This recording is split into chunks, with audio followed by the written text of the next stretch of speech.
குருவே துணை.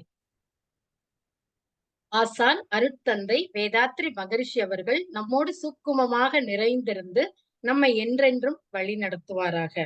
எனக்கு இந்த அருமையான வாய்ப்பை நல்கிய ஸ்கை நார்வே மனவளக்கலை மன்ற நிர்வாக உறுப்பினர்கள் அனைவருக்கும், இணைப்பில் இணைந்துள்ள அனைத்து வேதாத்ரி அன்பு உள்ளங்களுக்கும் எனது இனிய காலை மாலை வணக்கங்களையும் வாழ்க வளமுடன் என்ற நல் வாழ்த்துக்களையும் தெரிவித்து மகிழ்கிறேன்.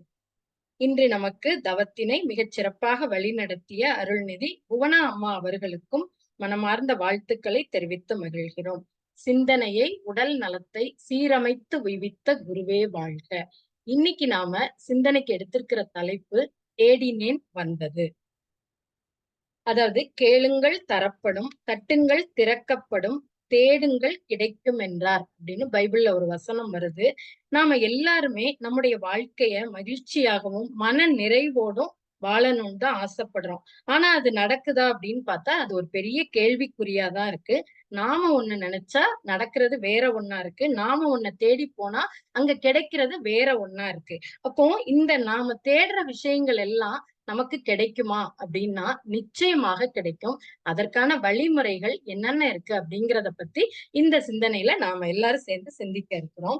மகரிஷி இதுக்கு ஒரு அற்புதமான வழிமுறைய ஒரு பாடல்லையே கொடுத்திருக்கிறாங்க. நாம தேடுறதெல்லாம் நமக்கு கிடைக்கிறதுக்கும், நம்ம வாழ்க்கையில என்னென்ன எதிர்பார்க்கிறோமோ அதெல்லாம் நமக்கு வந்து சேர்றதுக்குமான வழிமுறைகளை மகரிஷி இந்த கவியில விளக்கமா கொடுத்திருக்கிறாங்க.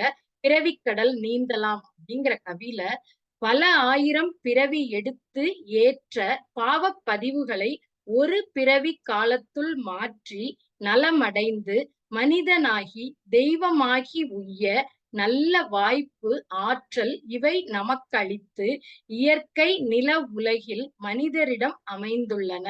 உண்மை நேர்முகமாய் கருமைய தூய்மை உணர்ந்தாற்றி பலனடைய அகத்தவத்தால் பரம் உணர்ந்து அறத்தின் பாதையிலே ஒத்து உதவி வாழும் முறை போதும். பலன் அடைய, இந்த பலனெல்லாம் நாம அடையிறதுக்கு அகத்தவத்தால் பரம் உணர்ந்து அறத்தின் பாதையிலே ஒத்து உதவி வாழும் முறை போதும்னு அற்புதமா இந்த கவியில இந்த தலைப்புக்கான விளக்கத்தை மகரிஷி கொடுத்திருக்கிறாங்க. சோ எத்தனையோ பிறவிகள்ல நாம வாழ தெரியாம வாழ்ந்து பெற்ற அந்த பாவ பதிவுகளை நாம முயற்சி செஞ்சோம் அப்படின்னா ஒரே பிறவியில நாம மாற்றி அமைத்துக் கொள்ள முடியும். வாழ்க்கை நலன்களை அடைஞ்சு இந்த வித்தின் மூலமாக வெளிப்படுகின்ற அந்த விலங்கின பண்புகளை விடுத்து நாம மனிதனாகலாம். அதற்கு மேல் மாமனித நிலையில் நாம தெய்வமும் ஆகலாம் அப்படின்னு சொல்லியிருக்கிறாரு. இறையுணர்வும் அறநெறியும் கருமையத்தை தூய்மைப்படுத்தி பிறவிக்கடலை நீந்தி கரை சேர்வதற்கு உதவி செய்யும். அப்போ இதுக்கான வழி என்ன? இறை உணர்வும் அறநெறியும் அப்படின்னு சொல்லியிருக்காங்க. அப்போ இந்த இறை உணர்வு அப்படின்னா என்னன்னு பார்த்தோம்னா, அந்த இறையுணர்வு அறநெறி இது ரெண்டும் தான் மனித வாழ்க்கைக்கு முறையான நெறியான ஒரு வாழ்வை கொடுக்க வல்லது. திருமந்திரத்துல ஒரு பாடல்ல சொல்லியிருக்காங்க, உடம்பினை முன்னம் இழுக்கென்றிருந்தேன் உடம்பினுக்குள்ளே உருப்பொருள் கண்டேன் உடம்புலே உத்தமன் கோயில் கொண்டான் என்று உடம்பை வளர்த்தேன் உயிர் வளர்த்தேனே. அப்படின்ற அந்த இதுல ஒவ்வொரு மனிதனுக்குள்ள அந்த இறை உணர்வு மறைந்து இருக்கு அப்படிங்கிறத இதை சுட்டி காட்டுது. இந்த உடம்பு ஒரு கஷேத்திரம், இதனை உள்ளபடி உணர்ந்து நிற்பவன் உண்மை நிலையை அறிந்தவன் பகவத்கீதையில சொல்லியிருக்காங்க. அப்போ நமது உடலை பாதுகாக்கும் செயல்தான் இறை வழிபாடு. அதே போல மற்றவங்களை பாதுகாக்க செய்யும் அந்த செயலும் உதவியும் அதுவும் இறை வழிபாடுதான் அப்படிங்கிற தெளிவை நாம பெறணும். உன்னிடத்திலே நீ அன்பு கூறுவது போல பிறனிடத்திலும் அன்பு கூறுவாயாக அப்படிங்கிற அந்த பைபிள் வசனத்துக்கு ஏற்ப நாம எப்படி இருக்கணும்னு நினைக்கிறோமோ, நம்ம எப்படியெல்லாம் நமக்கு மற்றவங்க செய்யணும்னு நினைக்கிறோமோ அதே மாதிரி நாம மற்றவங்களுக்கும் செய்யணும். ஏனென்றால் அதாவது இறைவனை அறிந்தால் அன்பு மலரும். சிவம் அப்படிங்கிறது ஈர்ப்பு சக்தி தான். அன்பும் கருணையும் இறைவனோட தன்மை. இந்த ஜீவகாந்தத்தின் மூலமாக அந்த இறைவனோட மலர்ச்சி பெற்று இதை கடைபிடிக்கிற நெறிதான் இறை வழிபாடுன்னு சொல்றாங்க. இந்த உண்மையை உணர்ந்து நாம வாழ்ந்தோம் அப்படின்னா அதுதான் அறநெறி வாழ்க்கை. அப்போ அன்பும் சிவமும் இரண்டென்பர் அறிவிலார், அன்பே சிவமாவது யாரும் அறிகிலார், அன்பே சிவமாவது யாரும் அறிந்த பின் அன்பே சிவமாய் அமர்ந்திருந்தாரே அப்படின்னு திருமூலர் சொல்றாரு. அப்போ இதன்படி பார்த்தோம்னா அன்புதான் இறையுணர்வு, இறைநிலை அப்படிங்கிறது நமக்கு தெளிவா புரியுது. அறநெறி வாழ்க்கைக்கு அடிப்படை தேவையும் இந்த அன்புதான். அப்போ அன்பின் அடிப்படையில மனிதன் எவ்வாறெல்லாம் வாழணும் அப்படின்னு முன்னோர்கள் சொன்ன குறிப்பு தான் அறம் அப்படின்னு சொல்லப்படுது. அப்போ இந்த இறை உணர்வு அப்படிங்கிறது நம்மை போல மற்றவங்களையும் நேசிக்கணும். நாம நம்மிடத்துல அன்பு கூறுவது போல மற்றவங்களிடத்திலையும் அன்பு கூறணும். அன்போட நாம வாழ்க்கையை நடத்தணும். அதுதான் இந்த இறை உணர்வு. அடுத்து அறநெறி வாழ்க்கை. அறநெறி வாழ்க்கைக்கு மகரிஷி அற்புதமா ஒரு கவி கொடுத்திருக்காங்க. ஒழுக்கம், கடமை, ஈகை என்ற மூன்றும் ஒன்றிணைந்த உயர் நெறியே அறம் என்றாகும். ஒழுக்கத்தில் கடமை, ஈகை இரண்டும் உள்ளடங்கி இருப்பதனை உற்றுப்பாரீர். ஒழுக்கமே வாழ்வில் என்றும் வெற்றி நல்கும். உயர் மக்கள் செல்வமும் அளிக்கும். மேலும் ஒழுக்கமே இறை உணர்வில் ஒளி உண்டாக்கி உயர்த்தி அறிவில் முழுமை எய்த வைக்கும். அதாவது ஒழுக்கமும் அறமும் வேறு வேறாக உணர்த்தப்பட்டாலும் ஒண்ணுக்குள்ள ஒண்ணு அடங்கும். அப்போ அறத்துல முதல் உறுப்பு ஒழுக்கம் தான். நம்ம முன்னோர்கள் கூட சொல்லியிருக்காங்க, நவதானியங்களை 9 அப்படின்னு சொன்ன தமிழன் திசைகளை 8ஆக பிரிச்சாங்க. திசைகளை 8ஆக பிரித்த தமிழன் இசையை சரிகம பதனின்னு 7ஆ கொடுத்தாங்க. இசையை 7ஆ கொடுத்த தமிழன் சுவையை 6ஆக பிரித்தாங்க. சுவையை 6ஆக பிரித்த தமிழன் நிலத்தை 5ஆக பிரித்தாங்க. நிலத்தை 5ஆக பிரித்த தமிழன் காற்றை 4ஆக பிரித்தாங்க. காற்றை 4ஆக பிரித்த தமிழன் மொழியை 3ஆக பிரித்தார்கள். மொழியை 3ஆக பிரித்த தமிழன் வாழ்க்கையை அகம் புறம் என 2ஆக பிரித்தார்கள். 2ஆக பிரித்த வாழ்க்கையை வாழ்க்கையை 2ஆக வகுத்த தமிழன் ஒழுக்கத்தை மட்டும் ஒன்றாக வைத்தான். ஒழுக்கத்தை உயிரினும் மேலாக வைத்தான். இதனைத்தான் ஐயன் திருவள்ளுவர் 2 அடியில் ஒழுக்கம் விழுப்பம் தரலான், ஒழுக்கம் உயிரினும் ஓம்பப்படும் சொல்லியிருக்கிறார். அப்போ மகரிஷி கொடுத்த இந்த அறநெறி வாழ்க்கையில ஒழுக்கத்துக்கு எவ்வளவு முக்கியத்துவம் அப்படிங்கிறது நம்ம எல்லாத்துக்குமே தெரியும். மகரிஷி இதுக்கு அற்புதமா ஒரு ஃபார்முலாவே கொடுத்துட்டாங்க. தனக்கோ பிறருக்கோ தற்காலத்திலோ பிற்காலத்திலோ உடலுக்கோ மனதுக்கோ எந்த துன்பமும் இல்லாத செயல்தான் ஒழுக்கம். இதுக்கு மாறா வரதெல்லாம் நாம பாவச் செயல்னு சொல்றோம். அப்போ இந்த ஒழுக்கத்தை உயிரினும் மேலாக நாம பேணி பாதுகாக்கணும். அடுத்து கடமைன்னு சொல்றாங்க. ஒரு பிடி உணவை கையில எடுத்து பார்த்தோம்னா அதுல பல பேரோட உழைப்பு அடங்கி இருக்கு. அந்த கடமை அப்படிங்கிறதுக்கு கூட ஒரு பாடல்ல சொல்லியிருக்காங்க. ஈன்று புறந்தருதல் என் தலை கடனே, சான்றோன் ஆக்குதல் தம்பிக்கு கடனே, வேல்வடித்து கொடுத்தல் கொல்லர்க்கு கடனே, நன்னடை நல்கல் வேந்தற்கு கடனே, ஒளிருவாள் அருஞ்சமம் முறுக்கி களிரெறிந்து பெயர்தல் காலைக்கு கடனே. இத்தனை பேரும் தந்தம் கடமைகளை சரியாக செய்தால்தான் சமுதாயம் நலம் பெறும். அப்போ தனி மனிதன் தேவைக்கு பயன்படும் இந்த சமுதாயத்துக்கு ஒவ்வொரு மனுஷனும் கடன்பட்டு இருக்கிறாங்க. அதுக்கு பதிலா நாம மகரிஷி அழகா ஒரே வரியில கொடுத்துட்டாங்க. ஒரு பிடி உணவிலே உலக ஒற்றுமை கண்டிடு, உழைப்பினால் பதில் உலகிற்கு தந்திடு. ஒரு பிடி உணவை கையில எடுத்து பார்த்தோம்னா அதுல எவ்வளவு பேரோட உழைப்பு அடங்கி இருக்கு. அதுக்கு பதிலா நாம போய் வயல்ல நின்று வேலை செய்ய முடியாது. அதுக்கு பதிலா நம்மால என்னென்ன முடியுமோ அதை நாம இந்த சமுதாயத்துக்கு செய்யணும்னு சொல்லி கடமை பத்தி குறிப்பிட்டிருக்கிறாங்க. அதே மாதிரி அந்த ஐவகை கடமைன்னு சொல்லி தான், குடும்பம், சுற்றம், ஊரார், உலகிற்கு ஆற்றும் கடமை முறையே முக்கியம். ஒன்றினால் ஒன்று கெடாமல் பார்த்து கொள்ளணும்னு அதையும் குறிப்பிட்டு சொல்லி இருக்கிறாங்க. உனக்கும் நல்லதாய் ஊருக்கும் நல்லதாய் நினைப்பதும் செய்வதும் நித்திய கடன் சொல்லி கடமைக்கு நிறைய உதாரணங்கள் கொடுத்திருக்கிறாங்க. அடுத்து பார்த்தோம்னா நமக்கு இந்த அறநெறி வாழ்க்கையில 3ஆவதாக வர்றது ஈகை. இப்போ இந்த ஈகை அப்படின்னா என்னன்னா, ஒருவர் படுற துன்பத்தை கண்டு அந்த துன்பத்தை பெருக்காம அதுல இருந்து மீட்டு அவங்களுக்கு உதவி செய்யறதுதான் ஈகை. இதைத்தான் திருவள்ளுவர் என்ன சொல்றாருன்னா, ஈதல் இசைப்பட வாழ்தல் அதுவல்லது ஊதியம் இல்லை உயிர்க்கு. ஈதலும் இசைப்பட வாழ்தலும் மக்கள் அனைவருக்கும் பாதுகாப்பானதும் மன நிறைவை தருவதாகவும் இருக்கும். அப்போ நாம பிற உயிர்களுக்கு துன்பப்படும் போது இயன்ற மட்டும் அந்த துன்பத்தை தீர்க்கறதுக்கு தயாராக இருக்கணும். அதுதான் ஜீவகாருண்யமாகிய ஈகை. இந்த பண்புல தலை சிறந்து நின்றவர் நம்முடைய அருட்பிரகாச வள்ளலாராகிய ராமலிங்க அடிகளார். அவர் தான் சொல்றாரு, வாடிய பயிரை கண்ட போதெல்லாம் வாடினேன்னு பாடினாரு. மகரிஷியோ இதுக்கு ஒருபடி மேல போய் வாடிய பயிரை கண்ட போதெல்லாம் வாடுவதோடு அன்றி அதற்கு ஓரளவு தண்ணீரும் தண்ணீரும் ஊற்ற முயற்சி செய். அதுதான் ஈகை அப்படின்னு மகரிஷி சொல்லியிருக்காங்க. அதாவது தேவையறிந்து செய்யும் உதவியே ஈகை என்பதுதான் அதோட பொருள். இதுதான் மனித குலத்தோட பண்பாடும் ஆகும். அப்போ நாம இந்த நமக்கு தேடினதெல்லாம் நம்ம வாழ்க்கையில கிடைக்கணும் அப்படின்னா முதல்ல நாம இந்த இறையுணர்வு அறநெறி வாழ்க்கை வாழணும். இறையுணர்வுங்கிறது நம்ம அன்போ எல்லாரிடத்திலும் அன்பாக இருக்கணும். அடுத்தது இந்த அறநெறி வாழ்க்கைங்கிறது ஒழுக்கம், கடமை, ஈகை அப்படிங்கிற இந்த 3 நாம பின்பற்றி வாழணும். அப்போ இதெல்லாம் சாத்தியமா? இதெல்லாம் பின்பற்றி வாழ்வதற்கு இதெல்லாம் சொல்றதுக்கு ஈஸியா இருக்கும், கேட்கறதுக்கு ஈஸியா இருக்கும். ஆனா இதெல்லாம் இதன்படி நாம வாழணும் அப்படின்னா கண்டிப்பா நம்முடைய மனம் அமைதி நிலையில இருந்தாதான் இந்த வாழ்க்கை எல்லாம் எதை பார்த்தாலும் நம்மிடத்துல அன்பு கூறுறது மாதிரி மற்றவங்களிடத்துல அன்பு கூறுறதுன்னா அது எப்படி முடியும்? அதே மாதிரி மகரிஷி வாழ்த்துல சொல்றாங்க, எதிரிகளை வாழ்த்தணும்னு சொல்றாங்க. அதெல்லாம் எப்படி சாத்தியமாகும் அப்படின்னு பார்த்தோம்னா நம்ம மனதை மன அலைச்சூழல் வேகத்தை எந்த அளவுக்கு குறைக்கிறோமோ அந்த அளவுக்கு நம்மளால இந்த பயிற்சிகளை எல்லாம் சிறப்பாக செய்து நாம வாழ்க்கையில என்னென்ன தேடுறோமோ அதெல்லாம் தானாக நம்மளை வந்தடையக்கூடிய வகையில இந்த பயிற்சிகள் நமக்கு உறுதுணையாக இருக்கும். அதாவது மகரிஷி எப்போதும் என்ன சொல்றாங்கன்னா, நெற்றியிலே உச்சியிலே ஞாபகமா இரு. எப்போதும் நாம தவம் செய்யற அந்த 20 நிமிஷம் மட்டும் உட்கார்ந்து தவம் பண்ணிட்டு மத்த நேரம் நாம மனம் போன போக்குல நடந்தோம்னா அதனால எந்த பயனும் இருக்காது.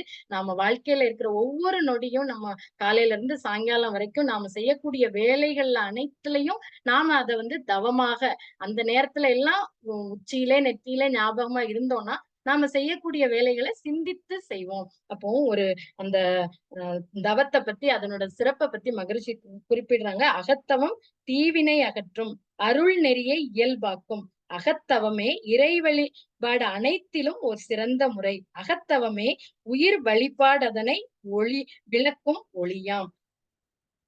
அப்போ நாம இந்த முதல்ல ஆகினை தவம் செய்யறோம். ஆகினை தவம் செய்து சிந்தித்து செயல்படக்கூடிய தன்மை வருது. அடுத்து துரியம் தவம் செய்யறோம். துரிய தவம் செய்து நாம எல்லாரையும் வாழ்த்துறோம். மன அலைச்சூழல் இன்னும் நமக்கு வேகம் குறையுது. அடுத்து இந்த துரியாதீத தவம் மகிழ்ச்சி கொடுத்த அற்புதமான ஒரு புதையல், மாபெரும் புதையல்னு சொல்றாங்க. துரியாதீத தவம் ஒரு மாபெரும் புதையல். இதுல எல்லாமே அடங்கி இருக்கு.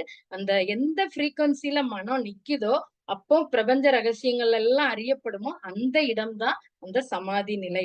அப்போ இந்த துரியாதீத தவம் தான் நம்ம முதல்ல பார்த்தோம்ல மகரிஷியோட கவியில அந்த வீடு பேற்றை அழிக்கக்கூடியது.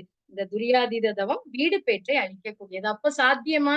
நிச்சயமா நாம தேடினது நம்மளை வந்தடைவதற்கு இந்த பயிற்சிகளை நாம தொடர்ந்து செய்தோம்னா நிச்சயமா நமக்கெல்லாம் நாம இருந்த இடத்துல நமக்கு எல்லாமே கிடைக்கும். அப்போ அந்த துரியாதீத தவம் அந்த வீடு பேரை அழிக்கக்கூடியது அப்படிங்கிறத ஒரு ஆழ்வார் பாடல்ல சொல்றாரு.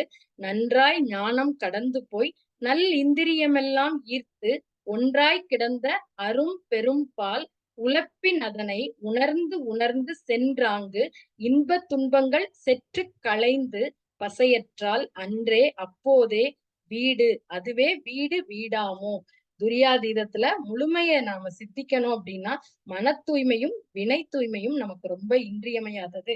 அப்போ இந்த துரியாதீத தவம் செய்யும் போது மனம் நுண்ணிய நிலையில பழகி பழகி எல்லா நிலையிலையும் அது மாதிரி இருக்க பழகுறதுனால எந்த மாதிரியான சிந்தனை எடுத்தாலும் அதோட தொடர்பு நமக்கு கிடைச்சிரும். ஒரு செயலை செய்யறோம்னா அதோட விளைவு என்னவா இருக்கும்? இந்த செயலை செய்யலாமா செய்யக்கூடாதா? பிரபஞ்ச ரகசியங்கள் எல்லாம் நமக்குள்ள தெரிய ஆரம்பிக்கும். அப்போ ஒவ்வொரு தவமும் பார்த்தா சில உறுப்புகளுக்கு நன்மை கிடைக்கும், உடல் நலத்தை கொடுக்கும், மன வளத்தை கொடுக்கும் சொன்னாங்க. எல்லா நலன்களையும் கொடுக்கக்கூடியது இந்த துரியாதீத தவம். இதுல கிடைக்கிற நன்மை அனுபவம் என்னன்னு பார்த்தா நித்தம் நித்தம் உடலில் உயிர் இயங்கு மட்டும் உறைந்து உறைந்து இந்நிலையில் நாம பழகி நாமாக இருக்கிறோம், அறிவாக இருக்கிறோம். எல்லா பொருட்களிலையும் எல்லா ஜீவன்களிலையும் உண்மைதான் இருக்கு அப்படிங்கிறத உணர்ந்த போது எந்த பொருளை அனுபவித்தாலும் அதுல அளவு முறையோட நாம அனுபவிக்கிறதுக்கு பழகி கொள்ளுவோம். அப்போ அகத்தவத்தின் பொருள் கண்டு அதன் பெருமை உணர்ந்திடுவீர். அகத்தவமோ உயிரினிலே அறிவை ஒடுக்கும் பயிற்சி. அகத்தவத்தால் மேலும் உயிர் அம்மாகி மெய்ப்பொருளாம் அகத்தவத்தால் வீடு உணர்ந்து அமைதி பெற்று இன்புறலாம். அப்போ நாம மகரிஷி கொடுத்த இந்த 9 தவங்களையும் முறையாக செஞ்சோம் அப்படின்னா நிச்சயமாக நம்முடைய மன அலைச்சூழல் வேகம் குறைந்து எதையும் சிந்தித்து செயல்படக்கூடிய தன்மை அந்த அறநெறி வாழ்க்கையை வாழ்வதற்கான முயற்சியில நாம ஈடுபடலாம். இத இந்த மாதிரி நாம வந்து நமக்குள்ள வரக்கூடிய பிரச்சனைகளை எப்படி சமாளிக்கணும் அப்படிங்கிறதுக்கு கிட்லின்ஸ் லா அப்படின்ற ஒரு விதி. அதுல வந்து என்ன சொல்றாங்க அப்படின்னு பார்த்தோம்னா, அதுல 4 விதமான பயிற்சிகள குடுக்குறாங்க. அந்த கிட்லின்ஸ் லால வந்து முதல்ல என்னன்னா, நமக்குள்ள என்ன பிரச்சனை இருக்கோ, அந்த பிரச்சனைகள நாம தெளிவா எழுத முயற்சி பண்ணி, அத எழுதிட்டோம் அப்படின்னாலே, நமக்குள்ள இருக்கக்கூடிய பிரச்சனைகள்ல பாதி பிரச்சனை தீர்ந்துடும் அப்படின்னு சொல்றாங்க. அடுத்தது 2வது இது என்ன சொல்றாங்கன்னா, இந்த பிரச்சனைகள நாம எழுதணும். அடுத்தது பார்த்தோம்னா, இந்த பிரச்சனைகளோட மூலத்த கண்டறியணும். இந்த பிரச்சனை எதனால வந்தது அப்படிங்கிற மூலத்த கண்டறிஞ்சோம் அப்படின்னா, கண்டிப்பா நமக்கு வந்து இப்போ எக்ஸாம்பிளா பார்த்தோம்னா, மழை பெஞ்சுட்டு இருக்கு. ஒரு குடிசை வீட்ல ஒருத்தர் உட்கார்ந்து இருக்கிறாரு. அப்போ மேல இருந்து தண்ணி விழுறப்ப அவர் மழை பெய்யற போதெல்லாம் என்ன பண்றாரு, அந்த தண்ணி எங்க சொட்டுதோ அங்க கொண்டு போய் பாத்திரத்த வைக்கிறாரு. அப்ப அதுக்கு தீர்வா நிச்சயமா இல்ல. அதோட மூலம் என்ன? எந்த இடத்துல விரிசல் விட்டுருக்கு அப்படிங்கிறத பார்க்கும்போது, அதற்கான தீர்வு அடுத்த முறை மழை வர்றதுக்குள்ள அந்த எந்த இடத்துல விரிசல் இருக்கோ அத சரி பண்ணாரு அப்படின்னா, மழை வரும்போது அவர் வீட்டுக்குள்ள தண்ணி வராது. அப்போ இந்த பிரச்சனைகள நாம அதோட மூலத்த கண்டறியணும். அடுத்தது பார்த்தோம்னா, இந்த சிந்தித்து திட்டமிடணும். இந்த பிரச்சனையில இருந்து நாம எப்படி வெளியில வரணும் அப்படிங்கிறத சிந்தனை பண்ணி, இதற்கான இந்த பிரச்சனைய தீர்க்கிறதுக்கு நாம திட்டமிடணும். அப்போ இந்த திட்டமிடுதல்லாம் எப்படி வரும் அப்படின்னு பார்த்தோம்னா, நம்முடைய மன அலைச்சூழல் வேகம் குறைந்திருந்தால் மட்டும் தான் நம்மால சிந்தித்து செயல்பட முடியும். விளைவறிந்த விழிப்பு நிலையோட பின்னால வரக்கூடியது என்ன அப்படிங்கிறத நாம சிந்தித்து, அதன் மூலமாக நாம வரக்கூடிய பிரச்சனைக்கான தீர்வ செயல்படுத்த முடியும். 4வதா இந்த விதியில என்ன சொல்றாங்க அப்படின்னா, செயல்படுங்கள். அதாவது ஒரே நேரத்துல பிரச்சனைக்கான தீர்வு கிடைக்காது. படிப்படியா தான் அதற்கான தீர்வு கிடைக்கும். அப்போ நாம அதற்காக பொறுமையாக காத்திருக்கணும் அப்படின்னு சொல்றாங்க. அதே மாரி ஆல்பர்ட் ஐன்ஸ்டீன் வந்து அவர்கிட்ட 1 மணி நேரம் குடுத்து இந்த உலகத்தையே சரி பண்ண முடியுமா அப்படின்னு கேட்டாங்களாம். அப்போ அவர் சொல்றாராம், 1 மணி நேரம் குடுத்தா நான் என்ன பண்ணுவேன்னா 55 நிமிஷம் என்னென்ன பிரச்சனைகள் இருக்கு அப்படிங்கிறத கண்டுபிடிப்பதற்கு தான் நான் 55 நிமிஷத்த யூஸ் பண்ணுவேன். அடுத்த 5 இந்த பிரச்சனை என்னென்னன்னு கண்டுபிடிச்சுட்டேன் அப்படின்னா, தீர்வ சொல்றதுக்கு 5 நிமிடம் எனக்கு போதுமானது அப்படின்னு சொல்றாராம். சோ அந்த அளவுக்கு இந்த விதியை, இந்த கிட்லின்ஸ் விதி இருக்காங்க. மகரிஷி நமக்கு ரொம்ப எளிமையா சொல்லிட்டாங்க. முதல்ல அந்த தவம் பண்ணி மன அலைச்சூழல் வேகத்த குறைக்கிறதுக்கு நாம தவத்துல நம்ம ஆழ்ந்து உட்கார்ந்து இருக்கணும் அப்படின்னா, அதுக்கு உடம்பு நல்லா இருக்கணும். அதுக்கு நாம உடம்ப நல்லபடியா வச்சிருக்கிறதுக்கு உடற்பயிற்சிய தினந்தோறும் செய்யணும். அப்போ இந்த பயிற்சிகள தொடர்ந்து செய்தோம் அப்படின்னா, நாம தேடினதெல்லாம் நம்மை வந்தடையும். இப்போ வந்து அந்த ஜெனரல் மோட்டார்ஸ்ன்ற பிரபல அ வா வாகன உற்பத்தி நிறுவனர் அவரும் வந்து என்ன சொல்றாரு அப்டின்னா, தெளிவாக உங்களுக்கு இப்போ இந்த கிட்லின்ஸ் லால என்ன சொல்றாங்க, நம்மளோட பிரச்சனைகள தெளிவா எழுதணும் அப்டின்றாங்க. இவர் என்ன சொல்றாருன்னா, தெளிவா உங்களால சொல்ல முடிஞ்சாலே போதும், உங்களோட பாதி பிரச்சனை குறைந்து விடும் அப்டின்னு சொல்றாங்க. அப்போ நமக்குள்ள நாம பிரச்சனை இருக்குன்னு சொல்லி அதுக்குள்ளேயே ஆழ்ந்து ஆழ்ந்து போகாம, அது என்னென்ன பிரச்சனை அப்படின்னு நாம உட்கார்ந்து தெளிவா அத எழுதுனோம் அப்படின்னா, நம்ம மனதுல இருக்க நம்மளே சொல்லுவோம்ல, ஒரு பிரச்சனை நமக்குள்ள இருக்கும்போது, யாரையாவது பார்த்து நமக்குன்னு உடையப்பட்டவங்க கிட்ட அத பத்தி சொல்லும்போது, அந்த பிரச்சனை நமக்கு பாதி குறைஞ்ச மாரி நம்ம எல்லாருமே அத லைஃப்ல ஃபீல் பண்ணியிருப்போம். சோ இததான் இந்த கிட்லின்ஸ் வந்து சொல்லுது. சோ மகரிஷி இத அற்புதமா நமக்கு குடுத்திருக்கிறாங்க. அப்போ நாம வந்து அதே மாதிரி எந்த விஷயத்திலயும் அத நாம வந்து நிறைவ வந்து காணணும். எதுலயும் குறை காணாமல் நாம நிறைவ கண்டோம் அப்டின்னா, நாம தேடிய விஷயங்கள் எல்லாம் நம்மளை வந்தடையும். ஒரு அ அ ஒருத்தர் வந்து கடவுள்ட்ட வந்து கேட்டுட்டு இருக்கிறாரு. நெறைய பேர் உட்கார்ந்துருக்கிறாங்க. அப்போ கடவுள் மேல இருந்து பார்க்குறாரு. என்னடா இந்த ஆள் மட்டும் எப்படி எப்போதும் சந்தோஷமா இருக்கிறாரு அப்படின்னு கடவுளுக்கே ஒரு வியப்பா இருக்கு. உடனே வந்து இறங்கி வந்து அவர்கிட்ட கேட்கிறாரு.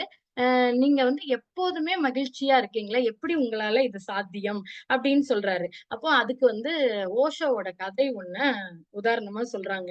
அதாவது நான் இவ்ளோ சந்தோஷமா இருக்கிறேன் அப்படின்னா, என்கிட்ட எதிர்பார்ப்பும் கிடையாது, ஆசையும் கிடையாது அப்படின்றாரு. அப்போ எ அதே மாதிரி என்கிட்ட இப்போ நான் உதாரணத்துக்கு சொன்னேன்னா, ஒரு பாத்திரத்துல தண்ணி வச்சிருக்கேன் அப்படின்னா, அந்த பாத்திரம் ஃபுல்லா என்கிட்ட நிறைஞ்சிருக்கு.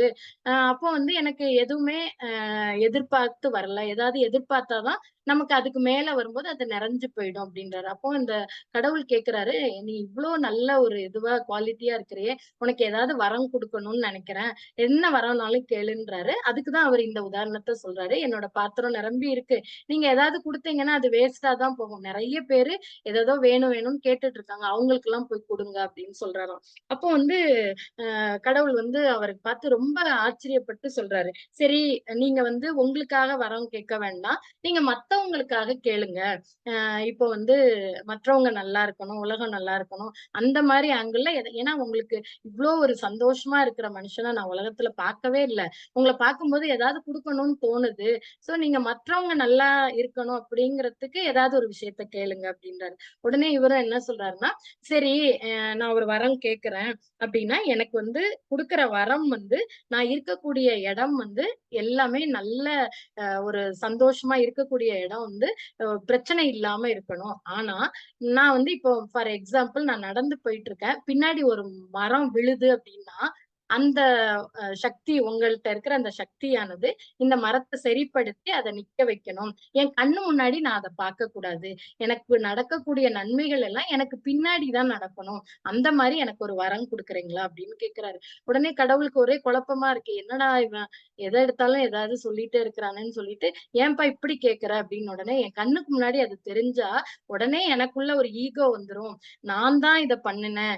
என்னால தான் இந்த மரம் ஏன்னா எனக்கு அந்த வரம் குடுத்துருக்கீங்க. அப்போ என்னோட சக்தியால தான் அந்த சக்தி என் சக்தி கிடையாது. கடவுளோட சக்தி தான். இறைநிலையோட சக்தி தான். ஆனா, நான் என்ன நினைப்பேன், என்னால தான் இது முடிஞ்சதுன்னு சொல்லிட்டு எனக்குள்ள ஒரு ஈகோ வர ஆரம்பிச்சுரும். அப்ப அது வந்து எனக்கு என்னோட வாழ்க்கை முன்னேறுவதற்கு தடைகள் நெறைய வரும். அதனால நான் பின்னாடி ஒரு நாய் வருது. அந்த நாய் அடிபட்டு விழுது அப்படின்னா, விழுந்த உடனே அந்த சக்தியானது வந்து என்கிட்ட இருந்து புறப்பட்டு, அந்த பிரபஞ்ச சக்தி எனக்குள்ள வந்து, என்னிடத்துல இருந்து புறப்பட்டு அந்த நாய அது குணப்படுத்தி, அந்த நாய் சரி பண்ணி போயிடணும். சோ நான் போற இடத்துல எந்த ஒரு தடங்கலும், எந்த ஒரு அசம்பாவிதமும் இல்லாம, நான் இருக்கக்கூடிய இடத்துல இருக்கக்கூடிய எல்லாமே சந்தோஷமா இருக்கணும். அதுதான் எனக்கு நீங்க குடுக்குற வரம் அப்படின்னு சொல்றாரு. சோ அப்போ வந்து எவ்ளோ பெரிய விஷயம் பாருங்க. நாமன்னா என்ன கேட்கணும்? எனக்கு அது கடவுள் முன்னாடி போய் நின்னுட்டு, எனக்கு அது வேணும், இது வேணும் அப்படின்னு சொல்லி ஒவ்வொரு இதா நம்ம வச்சுட்டே வரோம். அப்போ அதெல்லாம் இல்லாம இந்த கதை இது கதையா இருந்தா கூட இதெல்லாம் கேட்கும்போது, எந்த அளவுக்கு நாம மன நிறைவோட இருக்கணும் அப்படிங்கிற விஷயம் நமக்கு தெளிவா புரியுது. அப்போ நாம தேடுற விஷயங்கள் எல்லாம் நம்மள வந்தடையணும் அப்படின்னா, அதற்கு முதல்ல நாம வந்து இறை உணர்வு, அறநெறி வாழ்க்கை வாழணும். ஒழுக்கம், கடமை, ஈகைன்ற வாழ்க்கை வாழ்றதுக்கு மகரிஷி குடுத்த மனவளக்கலை பயிற்சிகள் நமக்கு உறுதுணையாக இருக்கும். அப்போ அதுக்கு நாம என்ன செய்யணும்னா, தினந்தோறும் நாம இரவுல தூங்க போறப்போ, நான் தினந்தோறும் உடற்பயிற்சி, காயகல்பம், தவம் தவறாமல் செய்வேன் அப்படின்னு ஒரு சங்கல்பத்த நாம டெய்லி சொல்லிட்டே இருக்கணும்.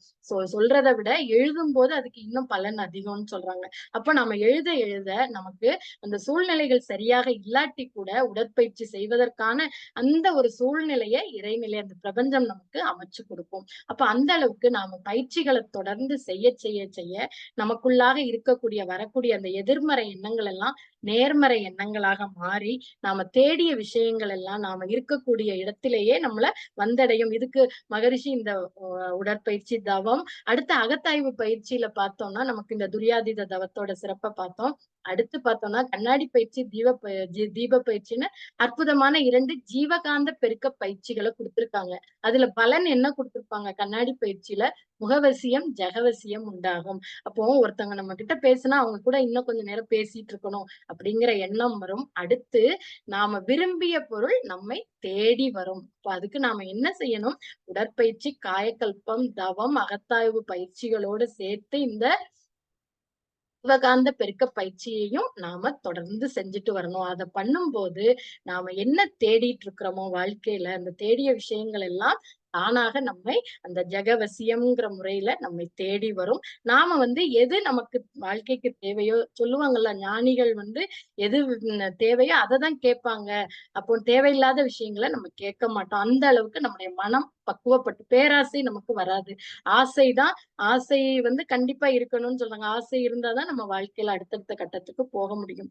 அப்போ அந்த அந்த ஆசையும், அந்த நிறை மனதையும் கொடுப்பது இந்த மகரிஷியோட மனவளக்கலை பயிற்சி. அப்போ தொடர்ந்து பயிற்சிகளை செய்து, நாம என்னென்ன வாழ்க்கையில தேடிட்டு இருக்கோமோ, அந்த விஷயங்கள் எல்லாம் கிடைப்பதற்கு அந்த இறையருளும் குருவருளும் நமக்கு துணை நிற்கட்டும் என்று சொல்லி இந்த அற்புதமான வாய்ப்பை நல்கிய நார்வே மனவளக்கலை நிர்வாக உறுப்பினர்கள் அனைவருக்கும் இதுகாரும் செவிமடுத்த அனைத்து அன்பு உள்ளங்களுக்கும் திறம் தாழ்ந்த நன்றிகளையும் வாழ்க வளமுடன் என்ற வாழ்த்துக்களையும் தெரிவித்து அமர்கிறேன். நன்றி. வாழ்க வளமுடன்.